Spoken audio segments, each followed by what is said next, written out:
자, 우리 옆 사람을 쳐다보시고 옆 사람 눈을 똑바로 쳐다보시고 저를 따라해 주시기 바랍니다. 당신은 하나님과 함께하는 사람입니다. 아멘. 여러분 옆 사람 볼 때 옆 사람의 생긴 것만 뭐 입고 왔나 생긴 것만 쳐다보지 마시고 이분과 하나님이 함께 하시는 귀한 영혼이구나. 이 시각을 가지고 이 믿음의 안경을 쓰고 옆에 있는 사람을 볼 수 있어야 합니다. 아셨죠? 제가 안경 쓰면 더 잘 보이거든요. 믿음의 안경을 쓰면 믿음으로 사람이 보이는 거예요. 근데 믿음의 안경을 벗어버리면 인간적으로만 쳐다보고 인간적인 생각으로만 대하게 되는 겁니다. 다시 한번 자, 옆 사람을 쳐다보시고 저를 한번 따라 하시기 바랍니다. 당신은 하나님과 함께 하시는 사람입니다. 참 귀한 분입니다. 아멘. 어떤 남자분이 목사님을 찾아가서 상담을 했다고 합니다. 목사님, 문제가 너무 많아서 사는 것이 너무너무너무너무 힘듭니다. 교회에 나가면 아무 문제가 없이 살아갈 수 있을까요? 질문을 했다고 합니다. 그랬더니 목사님이 이렇게 대답을 했다고 합니다. 이 세상에 문제가 없는 곳은 없습니다. 교회에 다녀도 마찬가지입니다. 그러면서 이 목사님이 이렇게 얘기했다고 합니다. 문제가 없는 곳이 딱 한 군데 있기는 한데요. 점점점. 그랬더니 이분이 귀가 솔깃해가지고 거기가 어딥니까? 그런 곳이 있다면 제가 이사 갔어라도 그 문제 없는 곳에 가서 살고 싶습니다. 그랬더니 뭐라고 얘기했는지 아세요? 공동묘지입니다. 사람이 죽고 나면 문제가 일어날 게 없잖아요. 그죠? 살아있는 한 어딜 가도 어디 이사 가도 아무리 좋은 데 가서 살아도 문제 없는 것은 없다라는 것입니다. 여러분 우리가 이 세상 사는 동안에 문제 없이 살 수 있는 곳은 없어요. 여러분 바닷가 가보셨죠? 바닷가에 신발을 벗고 모래사장에 이렇게 물이 이렇게 다가오는데 서 있으면 어때요? 바다 쪽에 있던 물이 훅 몰려들었다가 또 스르르 빠져나가잖아요. 그죠? 스르르 들어왔다가 스르르 빠져나가잖아요. 그것처럼 우리 인생에도 문제가 우리 인생에 스르르 들어왔다가 이 문제가 언제 끝날까 싶은데 또 언제 그 문제가 인생의 문제가 있었냐는 듯이 또 조금 지나면은 또 스르르 빠져나갈 때가 있지 않습니까? 계속해서 인생의 문제가 쓱 들어왔다가 우리 인생에 문제가 또 언제 빠져나가는지 싶을 정도로 쓱 빠져 있는 것을 수도 없이 경험하면서 살지 않아요? 여러분 엎친 데 겹친다, 엎친 데 겹친다라는 그런 표현이 있죠. 뭐 이런 문제도 있고 저런 문제도 있고 연달아 하나 문제가 왔는데 또 연거푸 오고 또 연거푸 오고 계속해서 문제가 몰려와 보세요. 이게 얼마나 힘들겠어요. 한 개도 아니고 두 개도 아니고 막 여러 개가 동시다발적으로 막 인생의 문제가 뭐 동서남북 사방에서 그냥 나를 막 집어삼킬 듯이 막 달려든다고 생각해 보세요. 얼마나 힘들겠어요.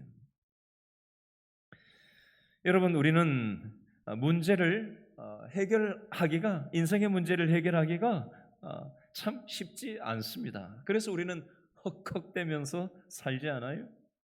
문제 없이 사는 것이 불가능하다는 얘기를 제가 지금 이렇게도 하고 저렇게도 하고 있는 건데요. 그러면 문제가 없이 살 수는 없으니 그럼 어떻게 해야 될까? 문제 없는 삶은 없는데 그럼 문제가 생겼을 때 어떻게 해야 된다는 거예요? 해결을 해야 된다는 겁니다. 자, 문제가 우리 인생 가운데 닥쳐올 때 믿음이 없으면 우리는 두려움에 빠져들 수밖에 없어요.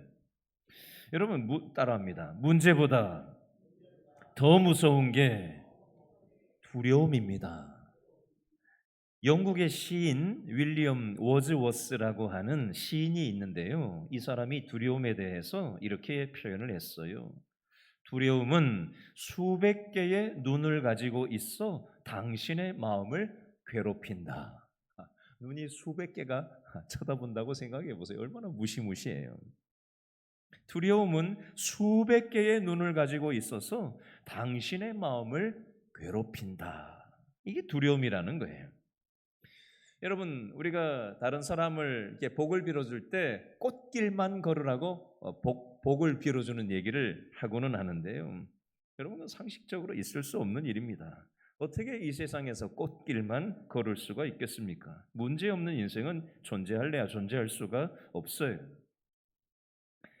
그런데 문제가 왔을 때 두려워하지 않고 이걸 대처할 수 있는 법을 우리는 배울 필요가 있는 것입니다. 자, 믿음이라는 것과 두려움이라는 것은 완전히 반대되는 개념이에요. 저를 한 번 더 따라해 주시기 바랍니다. 믿음이 작아지면 두려움이 커진다.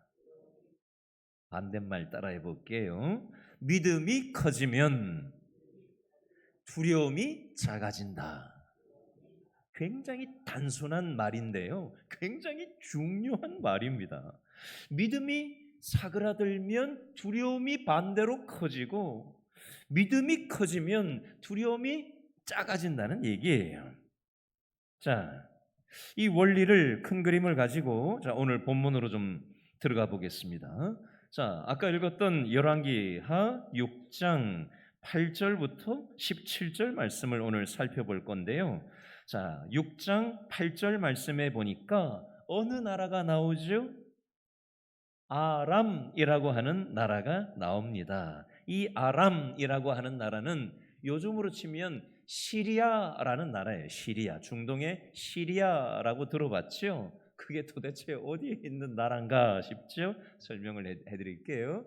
자, 지중해가 있어요. 지중해가 사람 입처럼 이렇게 생긴 지중해가 있어요. 사람 입의 목구멍에 위치해 있는 데가 바로 이스라엘 땅덩어리예요. 이스라엘 땅덩어리 오른쪽에 요르단이라는 나라가 있고요. 그 바로 오른쪽에 이라크라는 나라가 있어요. 10월 10일 날 축구 월드컵 3차 예선이 요르단, 이스라엘 오른쪽에 있는 요르단하고 우리가 축구를 10월 10일 날 하게 돼 있고요.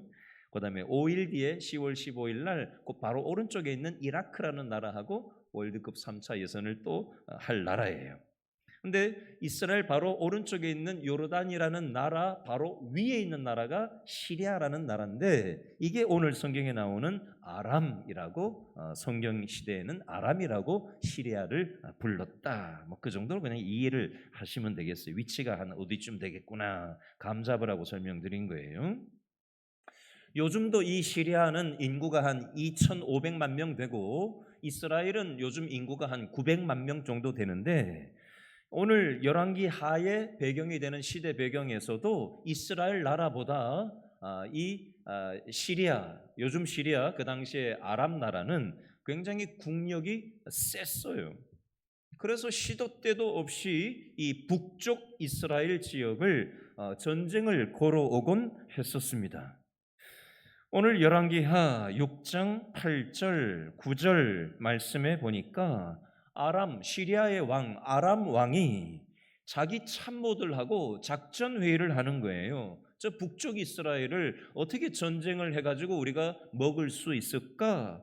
어디에 진을 치고 어떻게 공격을 해서 북쪽 이스라엘을 우리가 전쟁에서 이길 수 있을까? 참모들하고 전쟁 작전 회의를 상황을 얘기하는 내용이 6장 8절, 6장 9절 말씀에 나와요. 그런데 그렇게 할 때마다 번번이 아니 어떻게 알았는지 북쪽 이스라엘이 그걸 다 누가 가서 북쪽 이스라엘한테 얘기해 준 것처럼 미리 그걸 다 어떻게 알고는 미리 싹싹 피해 나가는 것을 여러 번 반복적으로 경험하면서 이 시리아의 왕 아람 왕이 얘기를 하는 거예요. 11절에 보니까 우리 중에 누가 이 작전 회의를 알아가지고 북쪽 이스라엘 왕한테 얘기를 해줬길래 어떻게 이렇게 우리가 전쟁을 하려고 이렇게 진을 치고 공격하려고 하는 루트를 다 차단하고 어떻게 이런 일이 반복될 수 있느냐라고 하는 얘기가 오늘 열왕기상 6장 11절 말씀에 나와요. 그랬더니 이 아람 왕의 신하 중에 한 사람이 왕이시여 이스라엘에는 선지자 엘리사라는 사람이 있는데 그 엘리사 선지자가 왕이 침실에서 우리끼리 하는 얘기라고 할지라도 다 알고 그 자기 왕한테 다 얘기해 줘가지고 전쟁을 준비해가지고 싹싹 피하는 겁니다라고 얘기를 해준 거예요. 그랬더니 아람 왕이 13절에 보니까 너희들 가서 엘리사 선지자 잡아와라. 체포조를 지금 풀어가지고 지금 잡아오라고 군사들 병거들이 막 동원돼 가지고 엘리사 선지자가 있는 그 지역 도단에 가서 완전 포위를 완전히 360도 잡으려고 포위를 한 상황이 오늘 열왕기하 6장 8절부터 14절까지의 배경이 되겠습니다. 자, 이 내용을 가지고 좀 적용해서 좀 생각을 해보겠습니다.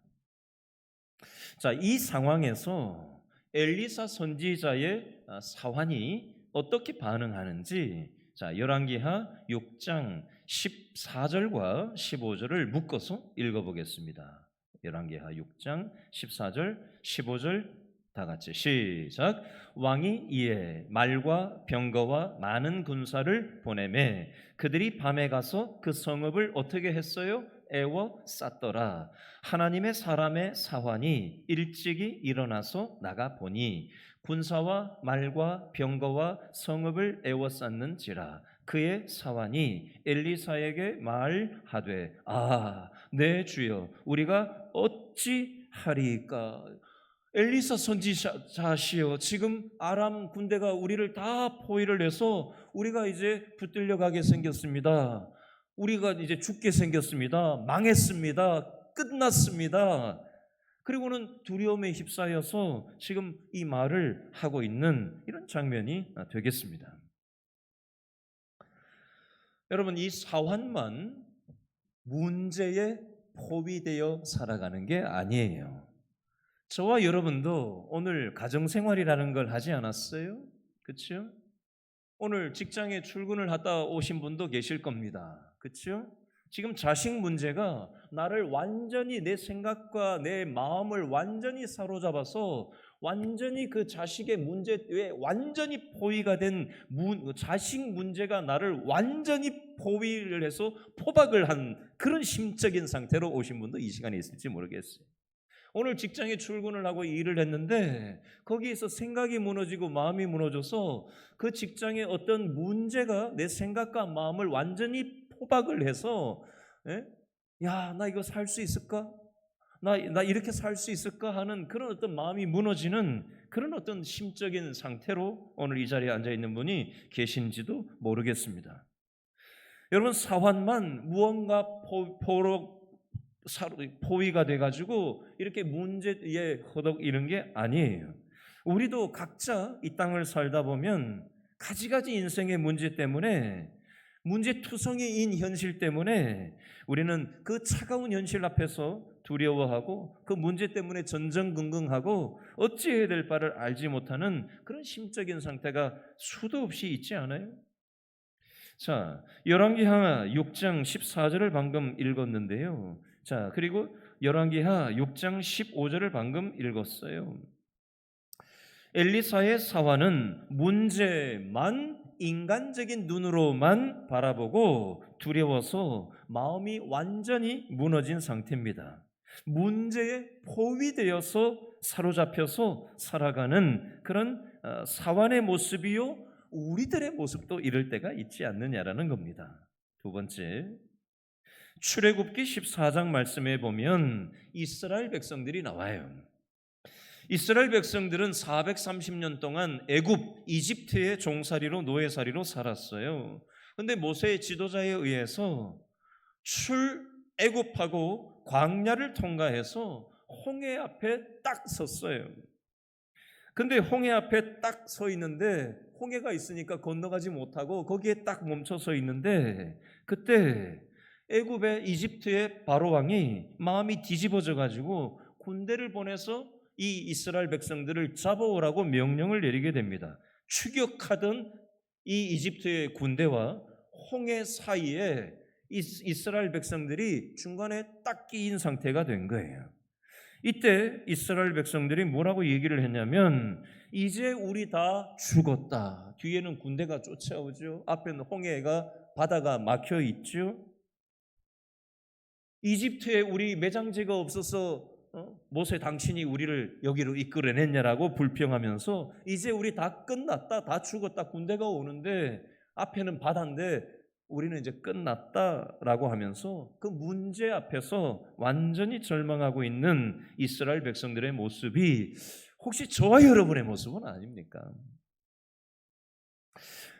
여러분, 이 세상이 문제투성이 아니에요. 그죠?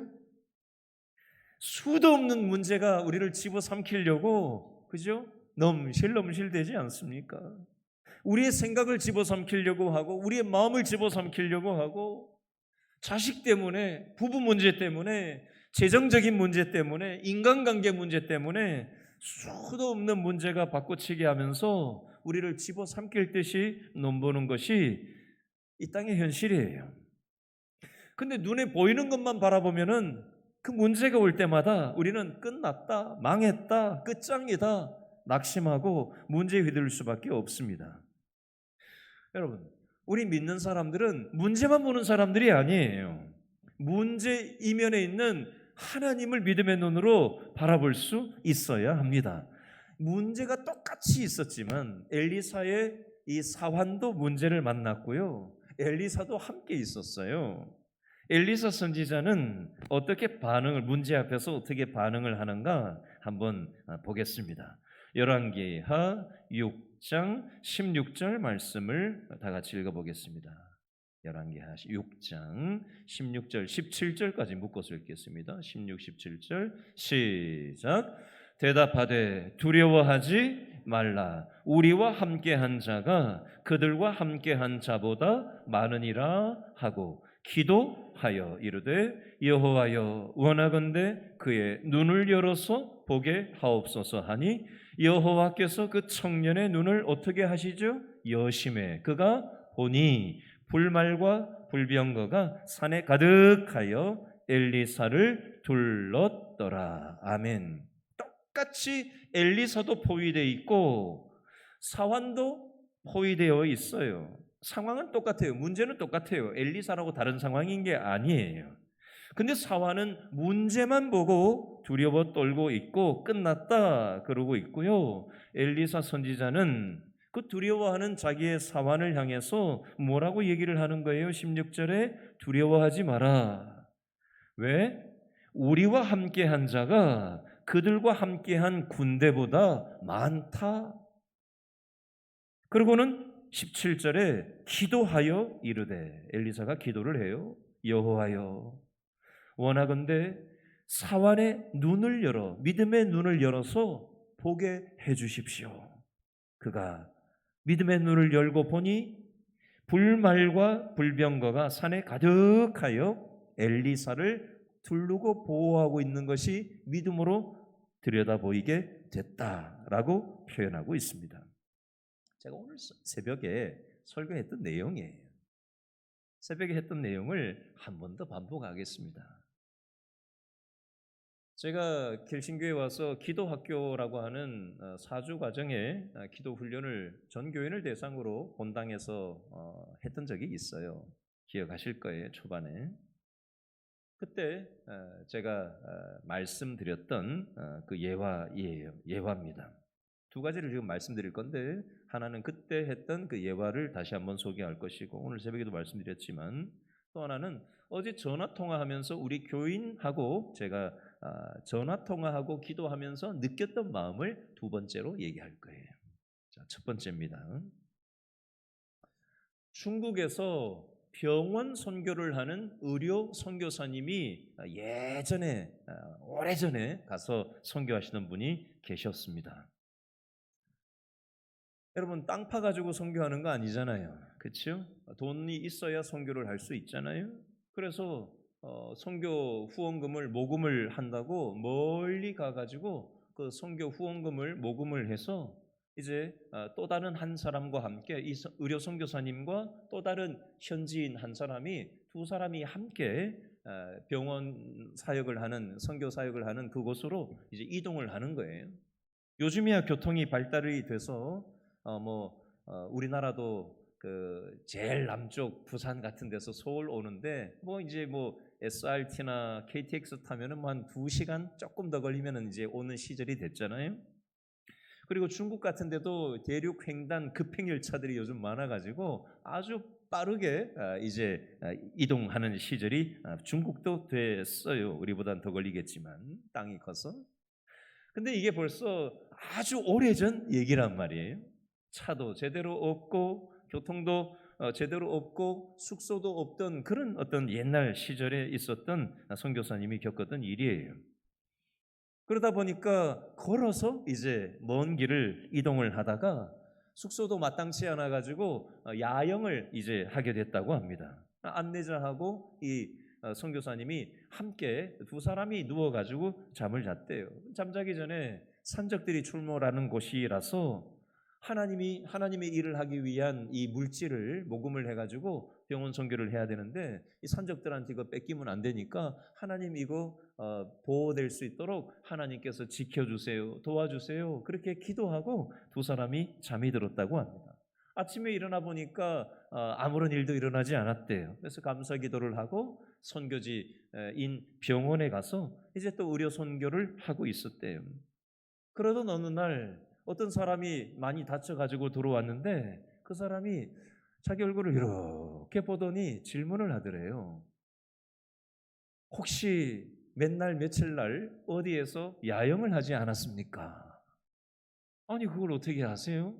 그랬더니 내가 산적인데 산적인데 당신들이 맨날 며칠 날 거기 잠자고 있을 때 우리가 당신들을 돈을 뺏으려고 다가갔었는데 30 몇 명이 삥 돌라가지고 포위를 하고 있어가지고 보초를 쏘고 있어가지고 우리보다 더 많은 사람이 보초를 쏘고 있길래 우리가 안 되겠다 싶어가지고 포기를 하고 돌아간 적이 있습니다. 그래서 그날 맨날 며칠 날 잔 거는 맞는데 30 몇 명이 포위를 했다라는 말이 이게 무슨 말인가 하고는 갸우뚱했답니다. 그리고는 영국에 가서 선교 보고를 할 일이 있어서 영국 교회에 가서 선교 보고를 마치고 난 다음에 성도들하고 만나가지고 이렇게 대화를 나누는데 그 성도들이 이런 얘기를 하더랍니다.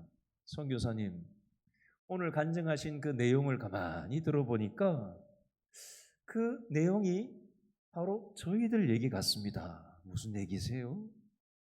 선교사님이 몇 날 며칠 날 그 후원금을 모금을 해가지고 야영을 하다가 그 산적들이 공격을 하려고 했는데 30 몇 명이 포위를 하고 있어가지고 산적들이 돈을 못 뺏었다고 하는 그 얘기가 바로 우리 얘기인 것 같습니다. 그게 무슨 얘기냐고요? 저희가 그날 선교사님 얘기하신 그날 그 도적대가 얘기했던 그 숫자가 저희들이 모여서 기도했던 숫자하고 똑같은 숫자입니다 라고 얘기를 하더라는 겁니다.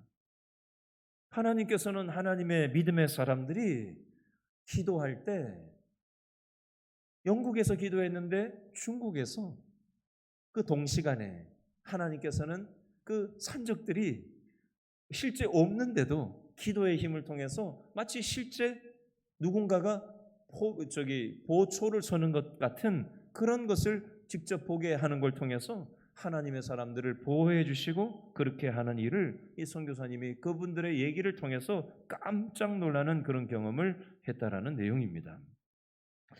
제가 어제 우리 교회 성도 한 분하고 전화 통화를 했어요. 우리 부목사님들이 주일날 출석을 못하신 분들을 전화를 매주 안부 전화를 묻고 또 기도해드리고 또 어려운 일이 있으면 저한테 얘기를 해주면 제가 그 중에서 꼭 전화를 해야 되겠다 싶은 부분이 있으면 전화도 하고 또 병원 신방 가야 될 게 있으면 병원 신방도 가고 그렇게 하고 하는데 어제 전화를 하는데 우리 교회 성도 한 분이 구안 와사라가 왔다는 거예요. 입구자, 눈 안자 해서 이 입과 눈이 이게 마비가 되는 증상이에요. 그리고 얼굴이 입이 돌아가고 또 이분 같은 경우는 왼쪽 눈이 지금 다치지가 않아요. 그리고 왼쪽 전체가 앞과 뒤가 지금 마비가 돼서 지금 굉장히 힘든 상황이시더라고요. 그래서 요즘 어떤 것이 힘이 드셨습니까? 스트레스 받는 것은 없으셨어요? 저도 고아나서에 대해서 잘 몰라서 인터넷을 찾아서 영상을 보니까 이런 증상 때문에 그렇다는 걸 의사 하는 얘기를 가만히 듣고는 제가 이렇게 저렇게 물어보고 어떤 어려움이 있었는지를 쭉 들어본 다음에 함께 기도를 같이 했어요.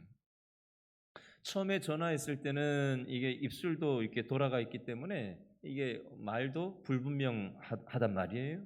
말하기도 불편하단 말이에요. 잠을 자야 되는데 눈도 안 감기니까 병원에서 준 거를 이렇게 뭐 종이 같은 걸 이렇게 막아가지고 그렇게 하고 지금 주무시고 계시는데 많이 힘들다는 얘기를 하시더라고요. 안타까운 마음을 가지고 이렇게 저렇게 얘기를 나누다가 함께 기도를 했어요. 그분과 제가 함께 믿음으로 하나님께 기도하는 거 아니에요? 그렇죠? 하나님, 우리 성도님을 하나님께서 지켜주십시오. 어려움을 만났지만 보호해 주십시오. 하나님께서 함께 하신다는 사실을 꼭 믿고 이 어려운 시간들을 잘 이겨나갈 수 있도록 도와주십시오. 제가 믿음으로 기도하니까 이 집사님이 함께 믿음으로 아멘, 아멘 이렇게 하는데 목소리가 점점 커지시는 것을 제가 경험을 했어요. 처음에 전화했을 때는 이렇게 목소리도 작고 힘도 없었는데 전화를 끊을 때를 되니까 이분이 마음이 따뜻해지셨는지 믿음이 들어오셨는지 얘기하는 게 힘이 붙으셨어요.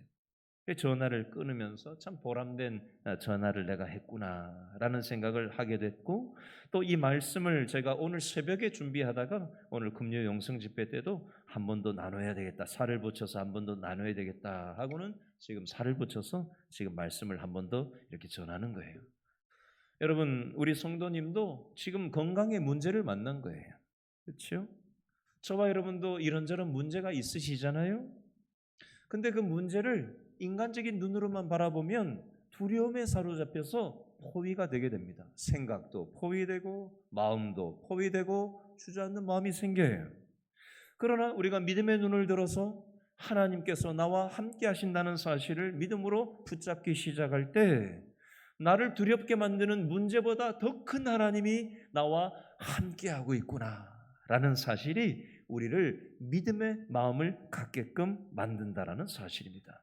오늘 이 밤에 저와 여러분의 문제에 집중하지 말고 문제보다 크신 하나님이 나와 함께 하신다, 이 사실을 붙들고 기도할 수 있게 되기를 바랍니다. 세상에서 참 많은 문제가 있지만 가장 이 세상에서 큰 문제가 어떤 문제일까요?